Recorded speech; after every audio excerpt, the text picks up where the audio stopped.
Hello, welcome back to HowToBloke. Today I'm going to talk to you about my favourite subject, and it's not toilets like my previous video. What I'm talking about, if you've got a leaky toilet, I'll leave the link up here. But seriously, I'm going to talk about my pet love and pet hate, which is tyres. Can you focus down here, the camera person, just for a moment?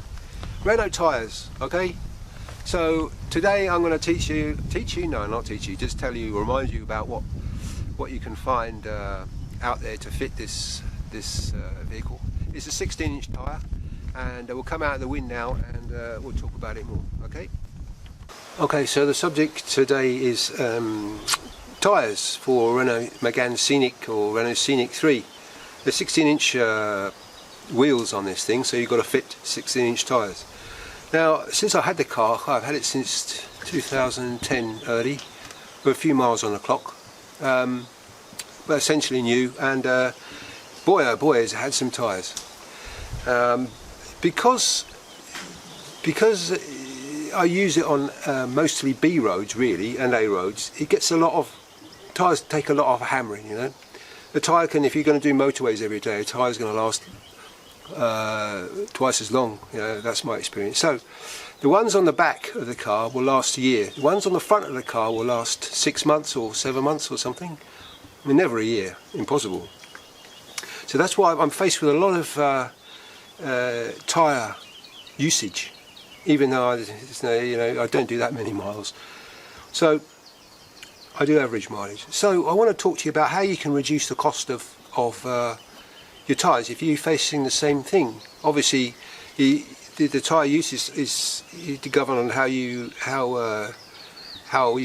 accelerate, brake, and all the rest of it. But generally speaking, if you find that you're going through tyres a lot and it's costing you a lot of money, then maybe you should look at something that I found.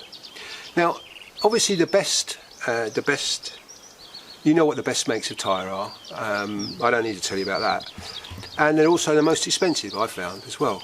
And people, it's like having an argument, no discussion in the pub, you know, which is the best tyre. I think this is the best, I think that's the best. Well, everybody's got their own opinion, haven't they? And for my motorcycle, for example, it's got 150 horsepower, and I put the best tyres on that I can afford, you know, because I don't want to take any chances. A small piece of contact between the rubber and the road, you know, I buy the best for the bike. But for the car, because the thing is, you might say, oh no, I only buy this make or only buy that make because they're good. Well, nobody that buys a Renault Scenic, really, I don't think. I've never seen a racing one. Nobody buys a Renault Scenic to race the streets with it, you know.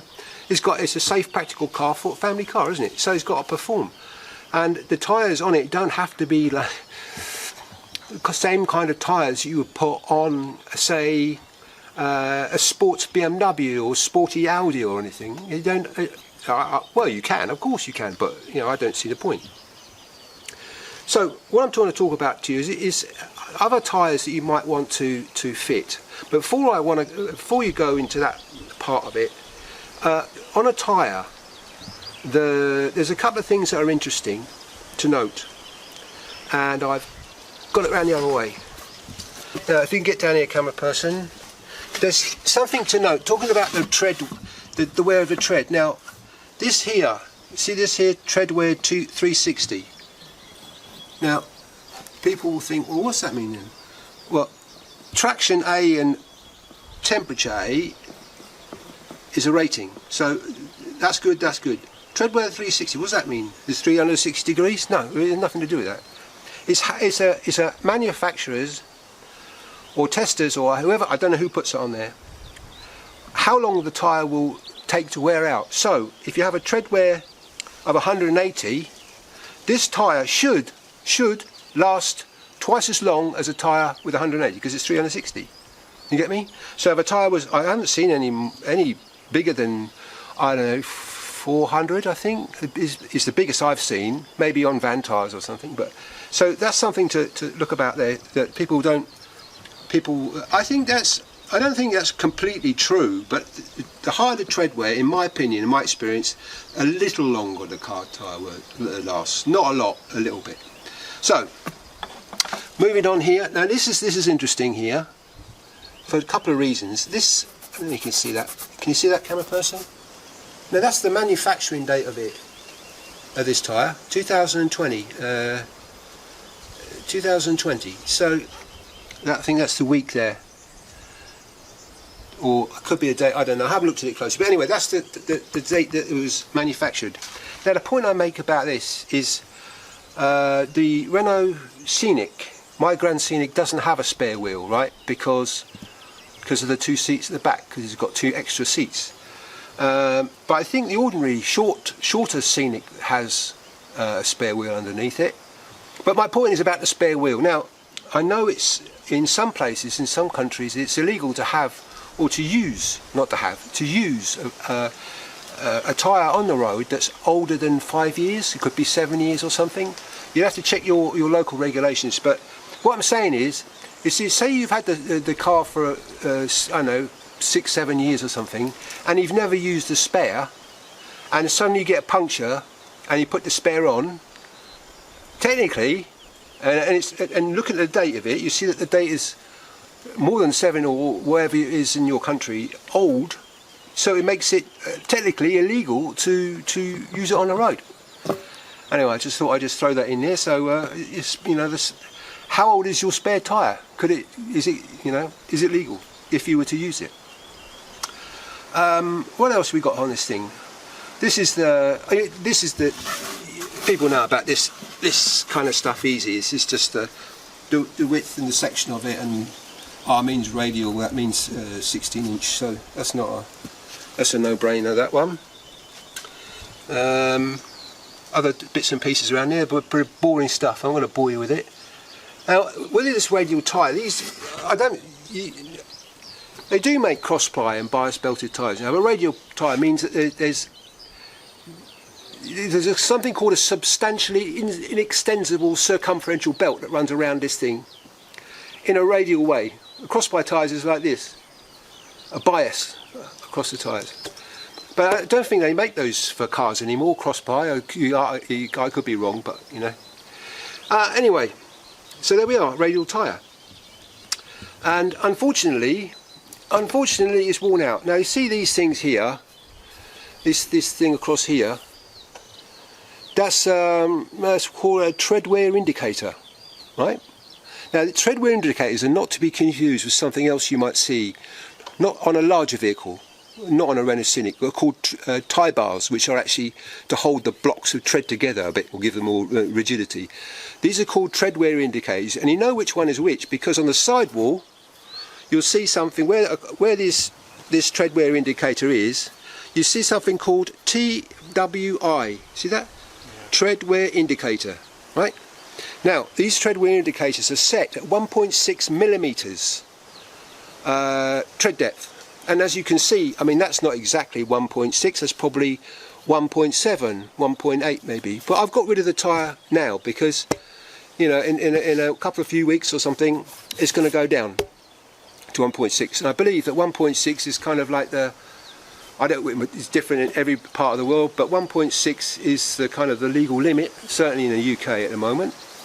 And it probably is in your country. So if you want to know where how deep your tread is, don't forget these things are all around the tyre as well. So every foot or so there's one there and there's one there, so you can see where the tyre is worn, how much is worn, and when you need a new tyre. And also the police can see this as well. They can say, oh, just have one quick look, not a regular police but a traffic police can say, oh look, there's a treadwear indicator, we know it's down there, you know, it's bald. Now I'm not going to go into the talk about the 3/4 width, you know, 1.6 millimeters 3/4 width, because it changes, so I'm not going to bother talking about that. But generally speaking, it's 3/4 width. In the middle, minimum 1.6 millimeters, or it could be across 3/4 depending on what sort of vehicle it is. So it's too complicated. Ask at your local tyre centre. Right now, last bit. On with this, the price of these things. I've already mentioned that premium marques, obviously, the best tyres you can afford, they put them on. If you can afford them, you know, do it. But I can't, so I have to go with something that is in my budget. Still perfectly good tyre. So here's a good example, right? Now this is a kick. This will impress you in a minute, so stay tuned. This is now this is a tyre called this is called tyre made by, let me see, Oston. Yeah. Now apparently that is an originally Australian manufacturer, but they're all over Europe. All over Europe. I've never been to Australia, but they're all over Europe now, and you can buy it. This is a decent tyre. I mean, it's got dot markings. It's everything. It's got everything. E4 it is on the marking. It's got, you know. Anyway, this particular one is a Oston or Ost1. I don't know how to say it properly. Athena model SP6 it says on there, and I think this is a cracking tyre. It lasts a long time, does its job. You know, it's good in the wet and the dry. I mean, if you're going to race the streets, you want something, something a bit more expensive. But how many people in a Renault Scenic race the streets? Anyway, you're thinking, well, what's the kicker then? Where's the good news? Well, I'll tell you. Guess how much 2 of these, fitted, right? Fitted, balanced. How much it cost? No, much less than that. For the price of 1 tyre, you can get 2. I've got the invoice back in my pocket here. Now I'll show you exactly what it is. This is this year, right? 2022. 2022. No, that's 2022 February, and the price for this, for 2 of these, fitted with a valve and balancing, €136.90. 136.90 euros. So you can work that out what it is in dollars or pounds or whatever. So what I'm saying is, shop around. You know, this mark here, it's not particularly well known. You know, so I'm getting some, and I've got another set of these already on here. So in future, I'm buying these tyres. I like them. Anyway, I've got enough. I've run out of steam and spit here, so I'm going to sign off now. I've got some more DIYs down here. I've got some quick tips here and some recipes here. So until next time, hope you found it useful.